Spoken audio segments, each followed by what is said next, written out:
Hi, I'm going to give you a quick example of how I use a regular expression, don't get scared, to parse a log file so I can then treat it as objects or feed it into other things, sort it, filter it, etc. So here we have the component-based servicing log from Windows. Could be anything, could be a log4net type log.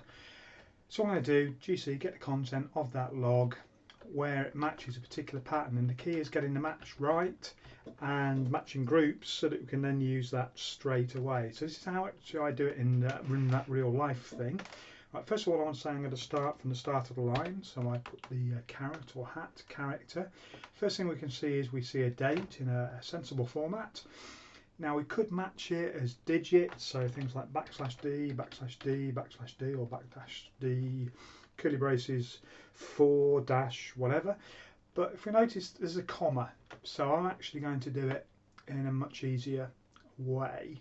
Now there might be commas in the text, and we've got to be careful with regular expressions that we don't have too much data captured, which is called being greedy. So what we're actually going to do is we're going to use the square bracket operator, which means any of the characters, except we're going to negate it. Yes, I'm sorry, this may be starting to look scary, but it's not. Stick with me. Yeah, so that means at the start of the line we're going to look for anything but a comma, and we want one or more of those. Yeah, so plus is like star, except star means one or more, star means 0 or more, which is subtly different. We then want a comma. Yeah, we then want some spaces. Looks like it's only going to be one space, but let's assume there might be more. Then there might be the words, info might be error, warning, etc. So we'll just assume it's something which doesn't have a space in it. So again, we're going to say it's not a space, one or more of those. It's then going to be spaces. So we do want spaces, so we haven't put the square brackets because we're not saying it's not a square bracket. It's not a space. So now we're up to the CBS bit, and this will be the component of the log. So again, something which isn't space delimited. So we'll put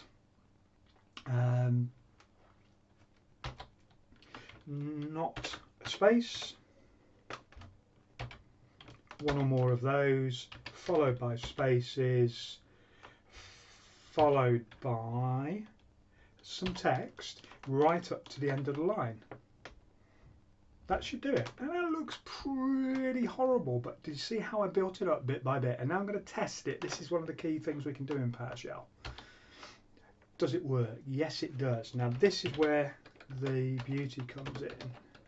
We can say $matches. Now at the moment we don't have anything. So what we're going to do is we're going to go back to that, and we're going to add what's called matching groups so that we can get at those components, because we're doing 2 in 1 here. We're saying does it match the what we're expecting, and also so we can put matching groups in there to split out, so with two for the price of 1. So we go back to the line. What we're going to say is, right, we want the first command. So matching groups are denoted with standard parentheses. So I want to put, that's my first one, so that's going to be the date time, which will actually convert to a proper date time as well. The backslash, so this is followed by a comma and 1 or more spaces. We're not interested in that. It's then the info. So we'll put another matching group in here, which finishes when we get to the spaces before the CBS in the example here.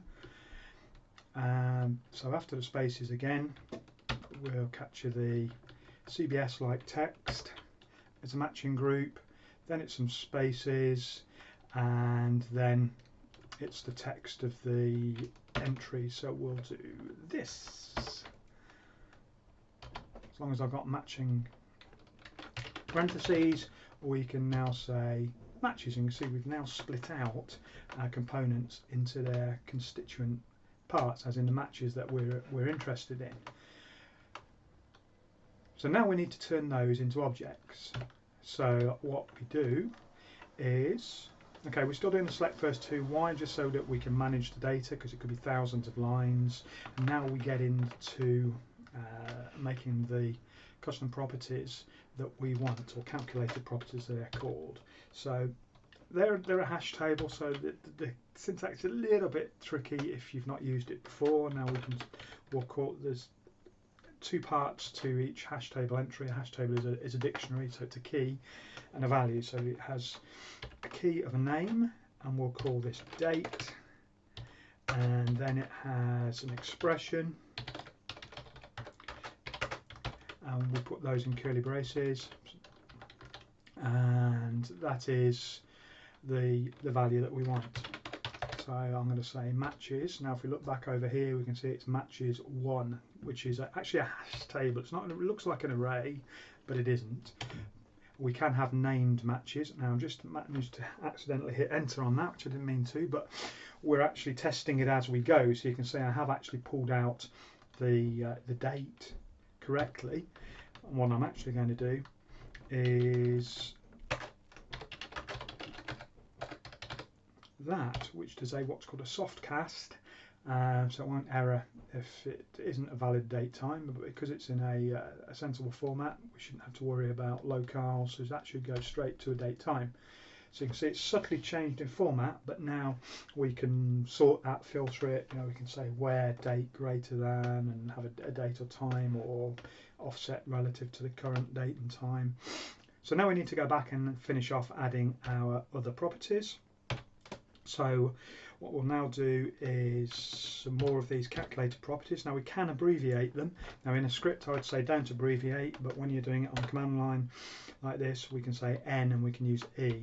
So the name for the next part is level, and the expression, or E, is the actual value of that, which is $matches 2. Remembering to close the braces, and equals component, if I can say that correctly, equal, in fact I'm going to pause the video and then type ahead, and then we'll come back to it. Okay, well that took a bit longer than I expected to type, but now we should have everything in there, so let's have a look. Yep, that worked well, didn't it? I haven't got matching. Oh yes, I hadn't started the curly brace in there. See, even the best people make mistakes. So we've now got, as you can see, we've got the headings, which is something we've got automatically here. Now, what we can also do, if we assign that to a variable, $D, again, don't use $D in scripts. $D is an array, so we've got, you know, if I say .date and I say get time, then it tells us actually it's a date time. So I can go back to my command now. I'm not going to select first two, I'm going to do everything, and I'm going to pipe it to outgrid view, OGV, and lo and behold, we have our log file. Thank you very much. Well, in fact, let's go back and explain again about the regular expression, just to reiterate how it works. Okay, so first caret here, start a line. Then we've got the open parentheses, which means a matching group, so that'll be in our matches, which you've got right at the top of the screen there. The square brackets means any of the following characters, but the caret at the start means not. So anything other than a comma plus one or more, close the matching group, followed by a comma, followed by one or more spaces. Then we have the level, if you remember, so info. So again, we're saying, because it was space delimited, we could look at using import CSV, changing the delimiter, but we've got a mixture of commas and spaces, so I would use that for simpler log files, which might just be comma delimited. But here it's a combination. So again, we're saying anything but spaces, followed by some spaces, anything but spaces, followed by spaces, and then anything, because anything is the message at the end, right up to the end of the line. Hopefully that's not scary, but you've seen how I've built it up and tested it as I go. If it doesn't match, then I'll go back and make it simpler. See, I'll do bit by bit. You saw how I did the date time first, rather than typing this whole thing in and find it doesn't work. So I would do column by column, or property by property. Do date, make sure it does that, date and level and component, date, level and message. Okay, well, I hope that makes sense and helps somebody. Feel free to ask questions.